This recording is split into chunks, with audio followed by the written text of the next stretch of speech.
Hoy! Asa si Betsy? Balita ko sa waiter, may nangyari sa anak ko. Ano na naman ang ginawa mo, Gina? Wala akong ginawa si Gina. Aksidente yung nangyari. Gumulong yung stroller ni Mindy. Hinabulo ni Betsy. So, ang ibig niyong sabihin, iniligtas ng anak ko yung anak niyo. Ganun na nga.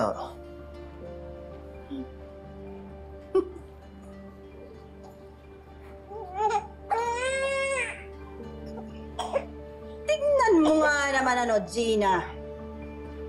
Kung taray-taraya mo yung anak ko, ganun na lang. Samantala kung hindi dahil sa anak ko, malamang yung anak nyo kung hindi nasa ospital yan, nasa morgue. Huwag mo nang palalain ang sitwasyon. Ikaw kayang tumigil! Huwag mo pinagtatanggol tong manugang mo na mahilig manggera. Hindi pala away ang asawa ko. Ah, talaga? Bakit niya sinugod ang anak ko? Tama na, Susan. Kita mo na nanahimik si Gina, oh.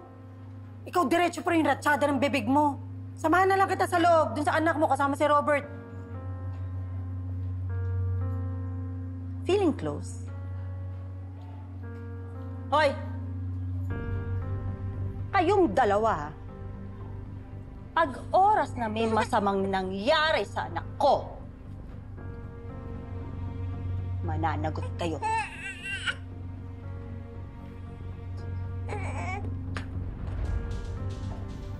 Ang gaspang talaga ng babaeng yan. Anak, ako lumaki rin ako sa squatter, ah. Pero yan yung Susan na yan, inugali talaga. Tama na siya. Tama naman po yung sinabi niya eh. It's okay. Ako talaga may kasalanan. Mahal, gusto niya sa'yo.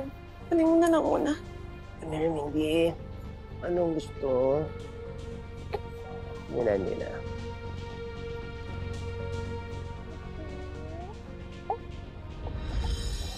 Betsy! Betsy! Anong nangyari sa'yo? Ha? Nasaktan ka ba? Nabagok? Nabalian? Ay, okay lang ako. Okay lang ako. Buhay pa ako.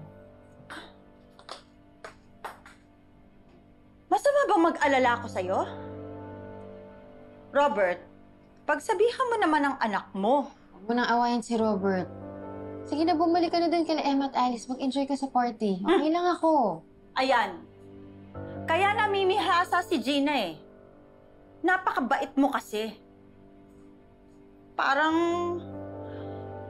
mas kinakampihan mo pa nga siya kaysa sa akin ngayon eh. Paala ka na nga dyan.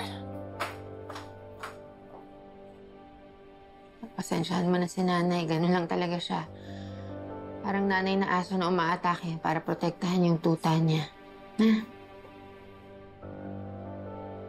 Naintindihan ko yan, parang magulang. Magulang din ako. Parang ako kay Gina at si Gina kay Mindy.